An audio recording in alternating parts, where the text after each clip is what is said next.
വെറും അരമണിക്കൂറിനുള്ളിൽ കുക്കറിൽ തയ്യാറാക്കിയെടുക്കാൻ പറ്റുന്ന ഒരു കിടിലൻ റൈസ് റെസിപ്പി ആട്ടോ ഇന്ന് കാണിക്കുന്നത്. ചിക്കൻ മധുഹൂത്താണ് റെഡിയാക്കി എടുക്കാൻ പോകുന്നത്. നല്ല ടേസ്റ്റാണ്, നല്ല ജ്യൂസി ആയിട്ട് ചിക്കനൊക്കെ ആയിട്ട് അടിപൊളിയായിട്ട് നമുക്കിത് ഉണ്ടാക്കിയെടുക്കാം കേട്ടോ. ഞാൻ 3 കപ്പ് ബസ്മതി റൈസ് ആട്ടോ എടുത്തിട്ടുള്ളത്.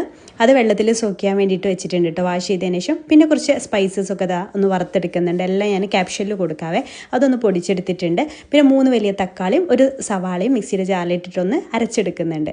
ഇനി നമുക്ക് ഒരു കുക്കർ എടുക്കുക, അതിലേക്ക് സൺഫ്ലവർ ഓയിൽ ഒഴിച്ചു കൊടുക്കാം. പിന്നെ കുറച്ച് സ്പൈസസ് ചേർത്ത് കൊടുക്കാം. പിന്നെ പച്ചമുളക്, ക്യാപ്സിക്കം, അതേപോലെ തന്നെ ഇഞ്ചി വെളുത്തുള്ളി പേസ്റ്റ് 1 ടേബിൾ സ്പൂൺ അതും ചേർത്ത് നന്നായിട്ടൊന്ന് വഴറ്റിയെടുത്തതിന് ശേഷം അതിലേക്ക് നമ്മൾ തക്കാളി വലിയുള്ളി പേസ്റ്റ് ഉണ്ടല്ലോ അത് ഒഴിച്ചു കൊടുത്തിട്ട് എണ്ണ തെളിയുന്ന വരെ ഒന്ന് കുക്ക് ചെയ്തെടുക്കുക. അതിലേക്ക് 1 ടീസ്പൂണ് കാശ്മീരി മുളക് പൊടിയും 1/2 ടീസ്പൂണ് മഞ്ഞൾപ്പൊടിയും ചേർത്ത് കൊടുക്കുക. പിന്നെ 2 Maggi cube chicken Maggi cube ചേർത്ത് കൊടുക്കുക.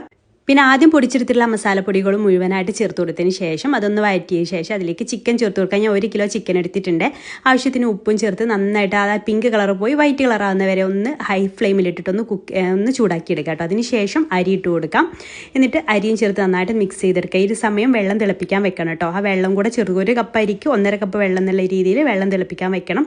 അതും ഇതിലേക്ക് ഒഴിച്ചു കൊടുക്കുക. ആവശ്യത്തിന് ഉപ്പും ചേർത്തിട്ട് അടച്ച് വെച്ചിട്ട് ഹൈ ഫ്ലെയിമിൽ ഒറ്റ വിസിൽ വന്നതിന് ശേഷം പ്രഷർ കംപ്ലീറ്റ് പോയതിന് ശേഷം ഓപ്പൺ ചെയ്താൽ നല്ല ഫ്ലേവർഫുൾ ആയിട്ടുള്ള കിടിലൻ മധുഹൂത്ത്